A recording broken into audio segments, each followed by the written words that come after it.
Hello everyone. Today we talk about how to fix the app of DramaBox. We will go to settings, then we click on apps. After that we search the app DramaBox and we click.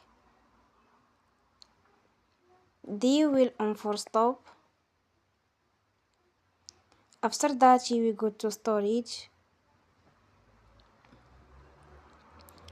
Then we click on clear cache.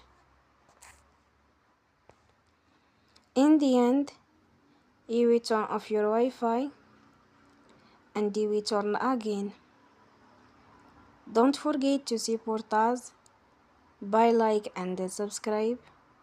See you next time and thank you for watching.